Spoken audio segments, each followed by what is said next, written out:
Transform your dreams into reality with the guarantee of assured placement and highest salary package. Admissions open at Francis Xavier Engineering College, the best institution situated in the heart of Tirunelveli.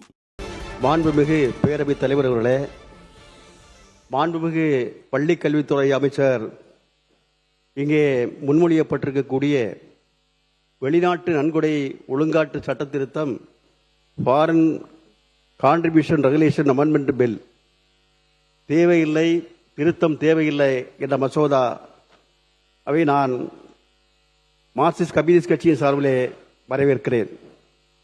குடிமை சமூகத்தை நசுக்கும் வெளிநாட்டு நன்கொடை ஒழுங்காட்டு சட்ட திருத்த மசோதா 2026 March மாதம் 25ஆம் தேதி மக்களவையிலே அறிமுகப்படுத்தப்பட்டிருக்கிறது. சட்டபூர்வமாக இந்த மசோதா சட்டபூர்வமாக தன்னார்வ தொண்டு நிறுவனங்கள், அறக்கட்டளைகள், கல்வி மற்றும் மருத்துவமனைகள், மத நிறுவனங்கள் மீது விரிவான கட்டுப்பாட்டை உருவாக்குகிறது. பதிவுகள் புதுப்பிக்கப்பட தவறிய நிதி நிறுவனங்கள் சொத்துகள் தானாகவே அரசின் கட்டுப்பாட்டில் வரும். சமூக சேவை அமைப்புகள் சுதந்திரம் பாதிக்கப்படும். லட்சக்கணக்கான இந்த அமைப்புகள் நடத்தி கொண்டிருக்கக்கூடிய லட்சக்கணக்கான நிறுவனங்கள் மூலமாக லட்சக்கணக்கான வேலை வாய்ப்புகள் என்பது பறிக்கப்படும்.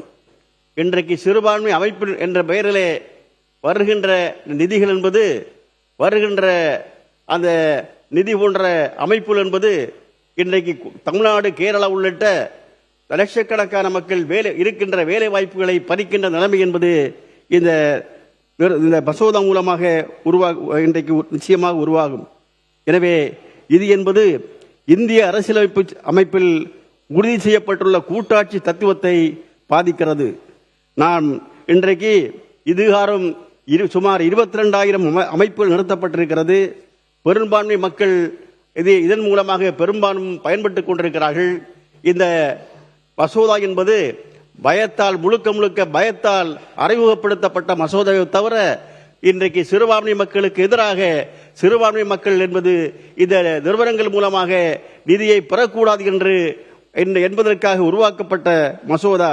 எனவே நாம் கேட்டுக்கொள்வதெல்லாம், ஒன்றிய அரசு எந்த ஒரு திருத்தத்தையும் கொண்டு வருவதற்கு முன்னால் சமூக அமைப்புகள், சிறுபான்மை நிறுவனங்கள், சட்ட வல்லுநர்கள் மற்றும் மாநில அரசுகளின் ஆலோசனைகளை பெற்றுதான் இதுபோன்ற மசோதாக்களை முன்மொழிய வேண்டும் என்று கேட்டுக்கொள்வதோடு, இப்போது மத்திய அரசாங்கம் என்று அறிமுகப்படுத்தப்பட்டிருக்கக்கூடிய இந்த 2026 மார்ச் 25ஆம் தேதி மக்களவையிலே அறிமுகப்படுத்தப்பட்டிருக்கக்கூடிய இந்த மசோதாவை நாம் முழுக்க இன்றைக்கு எதிர்க்கிறோம்.